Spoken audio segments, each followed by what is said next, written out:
ছুরি বটি কাঁচি ছাড়া আজকে তোমাদের মাছ কেটে দেখাবো বন্ধুরা। মাছ কাটার এমন নতুন পদ্ধতি তোমাদের সাথে আজকে শেয়ার করবো, তোমরা দেখলে অবাক হয়ে যাবে বন্ধুরা। ডিম সিদ্ধ করে ডিম কি করে ছাড়াবে, গরম ডিম, সেইটা কিন্তু আজকে তোমাদের বলবো। একদম সহজ উপায়। আলু কিভাবে ছাড়াবে, গরম আলু ছাড়ানোর সময় হাতে ছ্যাঁকা না লাগে কিভাবে ছাড়াবে সেটাও তোমাদের বলে দেবো।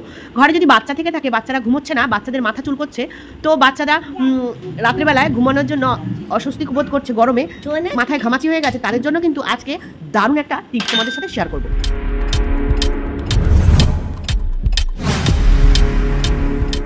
হেই গাইজ, আসসালামু আলাইকুম। কেমন আছেন সবাই? আশা করি আল্লাহর মধ্যে সবাই ভালো আছেন, আমি অনেক বেশি ভালো আছি। চলে এসেছি আবার ধামাকাদার ব্লগ নিয়ে বন্ধুরা। আজকে কিন্তু অনেক টিপস তোমাদের সাথে শেয়ার করবো। এ বাবা, এটা কি? আমি ভয়েস দিচ্ছি আর এটা কি ঢুকে পড়লো ঘরের মধ্যে? বন্ধুরা তোমরা বলো তো এটা কি? ওরে বাবা, কি বিশাল বড়! এটা কি? এটা কি? তোমরা কারা কারা চিনতে পারছো এটা কি, আর কারা কারা বুঝতে পারছো অবশ্যই কমেন্ট করে বলো। বাবা বন্ধুরা তোমরা দেখো কি বিশাল বড়, বাবা কি চকচক করছে, সাপ না তো? কি বন্ধুরা এটা তোমরা বলো তো, তাড়াতাড়ি কমেন্ট করো তো। যারা যারা বুঝতে পেরেছো তাদের জন্য অনেক ধন্যবাদ, যারা যারা বোঝোনি তাদেরকে বলে দিই, এটা কিন্তু একটা বড় মাপের শোল মাছ। আজকে সকাল সকাল তোমাদের দাদা বাজার থেকে নিয়ে এসছে। মাছের সাইজটা কিন্তু অনেকটাই বড় ছিল। একটা মাছ 1.5 কিলো ওজন ছিল বন্ধুরা।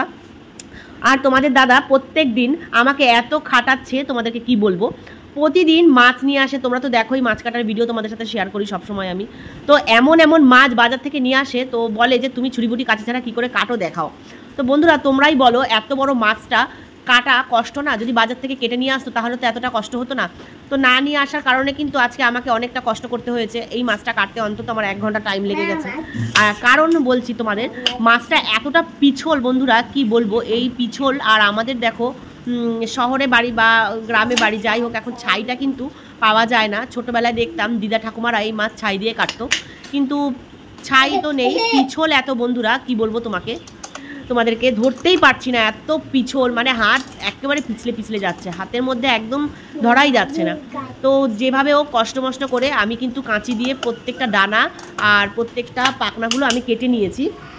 কাটতে খুবই অসুবিধা হচ্ছিল, তারপরেও কিন্তু করতে তো হবে, এটা আমার জন্য একটা বড় টাস্ক। তোমাদের দাদা আমার সাথে চ্যালেঞ্জ করেছে যে তুমি পারবে না এই মাছটা কাটতে, তো আমি বলেছি আমি পারবো, পেরে তোমাকে দেখাবো। এর থেকেও বড় বড় মাছ আমি কেটেছি। তো এবার দেখো আমি কি করলাম, দানাগুলো তো কাঁচি দিয়ে কেটে নিয়েছি, এবার ছিলনি দিয়ে কিন্তু মাছটাকে ছাড়াচ্ছি, কারণ মাছটা ধরাই যাচ্ছে না বন্ধুরা। বটিতে যে বসাবো মাছটাকে আঁশ ছাড়ানোর জন্য, কি করে ছাড়াবো বলো? মানে বটিতে ধরবো কি, স্লিপ কেটে বেরিয়ে যাচ্ছে।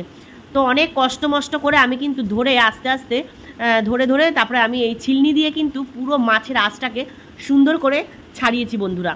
আজকে তোমাদের সাথে দারুণ দারুণ টিপস শেয়ার করবো বন্ধুরা, তোমরা দেখবে পুরো ভিডিওটা, তাহলে বুঝবে, তোমরা স্কিপ করো না প্লিজ। একটা ভিডিও বানাতে কিন্তু সত্যি আমাদের অনেক কষ্ট হয়, এটা আমরা বুঝি, যারা ব্লগার, যারা ব্লগ বানায় তারা বুঝি। এটাকে করে তারপরে এডিটিং করা অনেকটাই কষ্ট, একটা টাইমিংয়ের ব্যাপার। তো তোমরা এরকম করো না, যারা নতুন দেখছো তারা কিন্তু প্লিজ পুরো ভিডিওটা দেখো। এবার দেখো বন্ধুরা, অনেক কষ্ট মষ্ট করে যুদ্ধ করে এই মাছের আঁশ কিন্তু আমি ছাড়িয়ে ফেলেছি মোটামুটি। আর এবার দেখো বন্ধুরা, তোমাদের সাথে মাছের মাথাটাকে শেয়ার করব। মাছটাকে আমি কাটলাম, এবার আমি বটি দিয়ে কষ্ট মষ্ট করে পিসগুলো করব ভাবছিলাম, কিন্তু বটি দিয়ে উঠাবো বন্ধুরা, কাটতেই পাচ্ছি না আমি, বিশ্বাস করা, হাত থেকে পিছল খেয়ে পড়ে যাচ্ছে। তারপরে অনেক কষ্ট করে চাকু দিয়ে আমি মাছের পিসগুলোকে করেছি। করার পরে দেখো বন্ধুরা, তোমাদেরকে মুন্ডুটা দেখাই, দেখো কত বড় বড় দাঁত। এই দাঁত দিয়ে মানুষ যদি পুকুরে গা ধোয়, ধরো পুকুরে কেউ গা ধুচ্ছে, আর এই মাছ যদি কারুর পায়ে কামড়ে দেয় এই দাঁত দিয়ে, তাহলে তো সে গেছে। আর দেখো বন্ধুরা মাছটা কতটা মোটা ছিল, তোমরা পিস করার পরে বুঝতেই পারছো, মানে কতটা বড় মাছ। 12 পিস হয়েছে বন্ধুরা একটা মাছ। তাও আমি মোটা মোটা করে পিস করেছি, কারণ আমাদের ঘরে একটু পাতলা পিস হলে খেতে চায় না কেউ, তো একটু ভারী ভারী পিস হলে সবাই খেতে পছন্দ করে। তো দেখো বন্ধুরা, মাছ কাটা কমপ্লিট, মাছ ধোয়া কমপ্লিট। আর একটা কথা তোমাদের শেয়ার করি, মাছকে তোমরা ধোবে বেশি বেশি করে বন্ধুরা, মাছ যত ধোবে না তত মিষ্টি হবে। আমার যতদূর সম্ভব, এটা কিন্তু পুকুরের শোল মাছ ছিল, কিন্তু মাছটা ভীষণ ভয়ঙ্কর ছিল। তোমাদের দাদা রাত্রিবেলায় মাছটাকে নিয়ে এসে বালতিতে করে জ্যান্ত মাছটাকে চুবিয়ে রেখেছিল, আর সকালবেলা বার করেছে। আমি তো জানিই না ও কি করেছে, বারান্দার মধ্যে মাছটাকে নিয়ে এসে এরকম করে নোড়া দিয়ে চাপা দিয়ে রেখেছে অন্ধকারের মধ্যে, আমি বুঝতে পারিনি। তো কালকে আমাদের এখানে বৃষ্টি হয়েছিল হালকা, তো বাজারের মধ্যে এই মাছটাও পেয়েছিল। তো সকাল সকাল আমাকে বলছে মাছটা এনেছে, কিন্তু সকালে আনিনি, রাতে এনেছে। এবার চলে আসি বন্ধুরা তোমাদের সাথে সেকেন্ড টিপ। তার আগে বন্ধুরা আর একটা জিনিস শেয়ার করি তোমাদের সাথে। মাছটা কিন্তু অনেকটাই লোদ লোদ ভাব, মানে কি তোমাদের কি বলবো, পিছল, এত পিছল মাছ, কি বলবো। এই মাছ পিছল বলে কিন্তু আমার অনেকটা লবণ দিয়ে আমি মাছটার পিছলটা দূর করেছি বন্ধুরা। এরম ধরনের পিছল মাছ যদি তোমাদের ঘরে আসে, যেমন ধরো শোল মাছ, ল্যাটা মাছ, তারপরে আর মাছ, পাঙাশ মাছ, ট্যাংরা মাছ, এইসব মাছগুলো কিন্তু অনেক পিছল হয় বন্ধুরা। আর এই মাছটা কিন্তু অনেকটাই বেশি পিছল। তো লবণ দিয়ে ভালো করে মেখে ধুলে কিন্তু এই লোদ লোদ ভাবটা চলে যায়। তোমরা এটা ট্রাই করতে পারো। এরপরে দেখো বন্ধুরা, সেকেন্ড টিপসে চলে এলাম, আলু আর ডিম কিভাবে তাড়াতাড়ি সিদ্ধ করবে। আমরা কিন্তু প্রেশার কুকারে অনেকেই দেই, কিন্তু প্রেশার কুকারে দিলে অনেক সময় ডিম ফেটে যায়, তো অসুবিধা হয়। তো এই কারণে আমি আজকে তোমাদের সাথে একটা টিপস শেয়ার করি। আলু আর ডিম সেদ্ধ করার সময় একটু পরিমাণ মতন লবণ দিয়ে দেবে বন্ধুরা। লবণ দিয়ে দিলে কি হয়, ডিম কিন্তু আর আলু কিন্তু খুব তাড়াতাড়ি সিদ্ধ হয়ে যায়। আর খুব তাড়াতাড়ি সিদ্ধ হয়ে যাওয়ার কারণে কিন্তু আমাদের গ্যাসটা বেঁচে যায়। তো এরপরে দেখো বন্ধুরা, চলে এলাম আর একটা টিপস নিয়ে। ঘরে যদি কারোর ছোট বাচ্চা থাকে, অনেক সময় বাচ্চাদের মাথায় উকুন হয়ে যায়, স্কুলে যায় বা ঘরে থেকে উকুন হয়ে যায়, কোনো কারণে উকুন হতেই পারে। উকুনটা একটা রোগ নয়, এটা কোনো কারণে যদি বাচ্চাদের মাথায় চলে আসে, তো ওটাকে কিভাবে তাড়াবে। কোনো তো কেমিক্যাল দিতে পারবে না বাচ্চাদের মাথায়। তো আমি যেভাবে করি সেটা তোমাদের সাথে শেয়ার করবো। আর তারপরে আমার বাচ্চার মাথায় কিন্তু এই গরমে অনেক ঘামাচি হয়ে গেছে, আর তারপরে ঘামাচির সাথে সাথে র্যাশ হয়ে গেছে। তো তোমাদেরকে একটা টিপস শেয়ার করি। তোমাদের ঘরে যদি বাচ্চা থাকে আর বাচ্চাদের মাথা যদি র্যাশ হয়ে যায়, তোমরা এই টিপসটা শেয়ার করার পর তোমরা দেখে নিও, তোমরা এইভাবে তোমাদের বাচ্চাদের কেয়ার করতে পারবে। তো বেবি অয়েল যেটা তোমরা মাথায় দাও, বাচ্চাদের যে কোনো অয়েল তোমরা যাই অয়েলে মাথায় দাও না কেন বাচ্চাদের, সেই অয়েলের মধ্যে 1 চামচ লবণ আর 1 চামচ কর্পূর গুঁড়ো করে ভালো করে ভিজিয়ে রেখে দেবে আধ ঘন্টা। আর তারপরে এইভাবে আলতো হাতে বাচ্চাদের মাথায় ম্যাসাজ করে দেবে। দেখবে বন্ধুরা, এই তেলটা লাগানোর পরে বাচ্চারা কিন্তু রাত্রে খুব ভালো ঘুমাবে। বিশেষ করে এই তেলটা রাত্রে লাগাতে হয়, কিন্তু আমার বাচ্চা একদম তেল লাগাতে চায় না, তাই ওকে পটিয়ে পাটিয়ে লাগানো হচ্ছে। ওকে বলা হয়েছে তোর মাথায় উকুন হয়েছে, তাই তোর মাথায় তেল লাগাচ্ছে, উকুনগুলো তেলটা খেলে মরে যাবে। তো ভয় পাচ্ছিল, তারপরে আমি বুঝিয়ে বাঝিয়ে ওর মুখে মাথায় লাগিয়ে দিয়েছি। জানি না কোথায় পড়ে গেছে, দেখো কি জানি লেগেছে, দাগ হয়ে গেছে গালটায়। তো যাই হোক, স্নান করে আসলে একটু অ্যালোভেরা জেল লাগিয়ে দেবো, তাহলে ঠিক হয়ে যাবে। তো দেখো বন্ধুরা, ও কিন্তু খুব এনজয় করেছে মাথায় এই তেলটা মাখানোর সময়। এই গরমে বাচ্চারা কিন্তু ঘুমোতে একদম চায় না। এই তেলটা মাখানোর পরে কিন্তু বন্ধুরা তোমরা দেখবে বাচ্চারা কিন্তু খুব ভালোভাবে ঘুমাবে, আর ঘুম হলে শরীরে কিন্তু একটু আলাদা এনার্জি পাবে। তোমরা এই তেলটাকে অবশ্যই বানিয়ে বাচ্চাদেরকে ট্রাই করাতে পারো। নিজেরাও কিন্তু এই তেলটা ব্যবহার করতে পারো, এই তেলটা অনেকটাই কার্যকরী। এবার দেখো বন্ধুরা, তোমাদের সাথে শেয়ার করি, এই যে গরম গরম ডিম ছাড়াতে কিন্তু অনেকটাই অসুবিধা।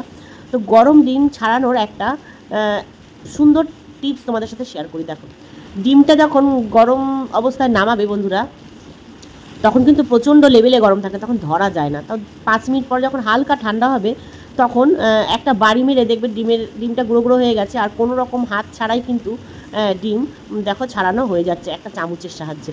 তো বন্ধুরা, ছোট ছোট টিপস তোমরা যদি ফলো করো, তোমাদেরও কাজ কিন্তু অনেকটাই আসান হয়। আরে দেখো, এইভাবে ডিম ছাড়ানোর কারণে কিন্তু ডিমের মধ্যে একটা দাগও হয়নি, আর ডিম খুব সুন্দর পরিষ্কার হয়েছে। এবার বন্ধুরা চলে এসেছি আলু। গরম আলু ছাড়াতে গেলে বন্ধুরা, আলু কিন্তু ছাড়াতে চায় না, আর কিন্তু হাতে প্রচণ্ড গরম লাগে। এই গরমে তো আরোই গরম লাগে, শীতকাল হলে তো বেশ মজাই লাগে, কিন্তু গরমের সময় আলু ছাড়াতে গরম আলু খুবই কিন্তু কষ্ট হয়। তো দেখো, আমি যেভাবে আলু ছাড়াই তোমাদেরকে সেটা শেয়ার করব। এরকম আলতো হাতে আলুগুলোকে তুলে নিয়ে উল্টে নেবে। উল্টে নেওয়ার পরে বন্ধুরা, যে কোনো একটা স্টিলের প্লেট নিয়ে নেবে।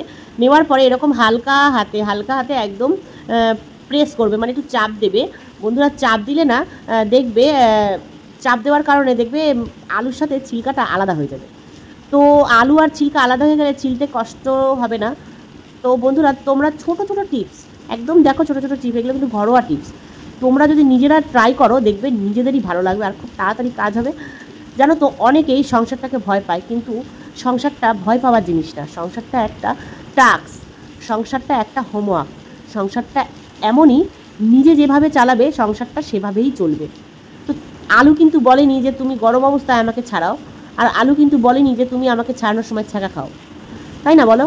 নিজে একটু বুদ্ধি করলেই কিন্তু আমাদের কাজগুলো আসান হয়ে যায়, আর আমাদের নিজেদেরও সংসারে অনেকটা টাইম সেভ হয়। তো ভিডিওটা তোমাদের ভালো লাগলে অবশ্যই একটা লাইক করতে ভুলবে না। আর দেখো বন্ধুরা, তোমাদের সাথে গল্প করতে করতে অনেক কিছু বলে ফেললাম, তো কেউ কিছু মাইন্ড করো না। দেখো বন্ধুরা, কালকে কিন্তু আমার খুব ভালো লেগেছে সাথীকে সাথে আমার আমি ভিডিওতে শেয়ার করেছিলাম, ওকে বলতাম রোজ যে তুই আমার টিপসগুলো রোজ দেখিস, কিছুই করিস না। তো কালকে কিন্তু মাছ কাটার সময় কাঁচি ব্যবহার করেছে, ওর মাছগুলো কাটতে কিন্তু খুব সুবিধা হয়েছে। তো ভিডিওটা ভালো লাগলে লাইক কমেন্ট করে পাশে থেকো বন্ধুরা। কালকে কিন্তু দারুণ একটা ক্লিনিংয়ের ভিডিও তোমাদের সাথে শেয়ার করব। আল্লাহ হাফিজ, সবাই ভালো থেকো।